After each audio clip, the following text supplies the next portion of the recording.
What gives with these markets with, quite frankly, just devastation across the economy? Alex, can you hear me okay? Yeah, I can hear you. So just explain the kind of runaway record-breaking markets with an economy that's still in many places flat on its back. Yeah, I mean, we just see these tech platform, many of them monopoly stocks, booming and with no end in sight. We have Platt, the Wisdom Tree's primary growth fund, is up over 14% in the past 30 days compared to the S&P, which is about 9%. So we see CRM added to the Dow Jones.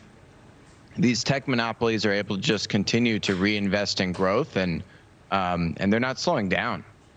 Is there any end in sight? You know, as we see with Facebook, for example, Zuckerberg just saying that they're going to continue to invest not only domestically but abroad. We see many of our large U.S. tech companies investing in India, for example, with Jio. So they have plenty of resources that many of the businesses, even in businesses like hospitality or travel, you see these platform businesses, these marketplace businesses, right, where they have two-sided network effects. You see them dip less back in March, April, and you've seen them bounce back much faster. And they've been able to invest in growth, whereas other more traditional linear businesses have not been able to do that. So they're actually being able to use COVID and this inevitable shift to just digital behaviors to their advantage. So no, I don't think there's much of an end in sight.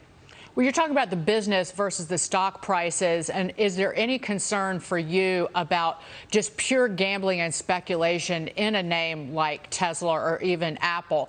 Because just personally, I've seen people who used to bet on sports, and when sports shut down, they turned through Robinhood to essentially speculating on these stocks. So growth might be as far as the eye can see, but there's kind of still a disconnect, if you will, between the stocks and the actual underlying companies. Yeah, I mean, I'd say the whole stock market, there's kind of a question around reality versus what we see in the stock prices these days. You know, Apple specifically, I think there's some real China exposure there, especially if we look at what you were just talking about with TikTok and some of the Chinese tech companies operating in the U.S.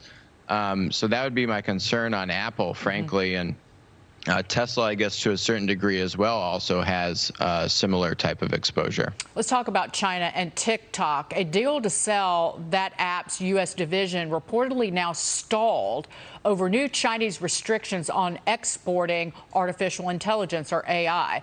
TikTok's parent company, ByteDance, in talks with companies including Microsoft, Walmart, and Oracle. The Trump administration has set a mid-September deadline for a deal. Alex, what do you make of this?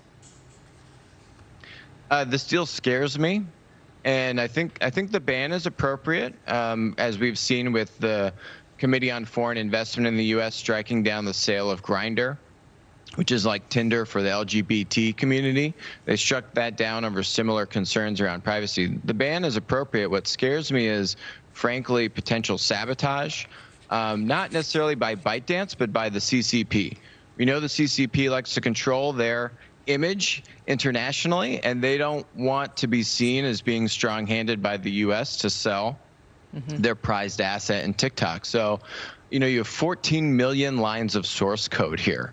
If you're front-loading if it's a $25 billion check and you're front-loading that cash to ByteDance, I think there's a real risk that you don't really know what you're getting until very long after the purchase date. So that's the first concern, is around, frankly, just nefarious activity. Maybe ByteDance doesn't even want it to happen, but all of the product and engineering of TikTok is in China, and there's only so much control that ByteDance has relative to the Chinese government's influence on the employees. Second concern is just the people. You're buying the shell of a company, right? You're buying code and data. But who are all the people that are going to work on this business? Microsoft doesn't have a consumer, content platform business with just hundreds of people laying around that can go and work on this business. I think they need to look at buying Triller, for example, which is the #2 kind of TikTok competitor based in the United States, just purely for the people who are then going to run this business and work on the product, because you can't have the Chinese engineers and product managers working on the code that you've now just acquired from Chinese-located ByteDance. There's some real risk here. Every time we talk about the story, that's something that Maria Bartiromo brings up, is the people and what are you really buying. Alex, great to see you. Thank you so much for being here, Alex Moazed. Alex, it's been a while. I hope I pronounced your last name correctly. Please always feel free to. You did. Okay. Thanks for having me.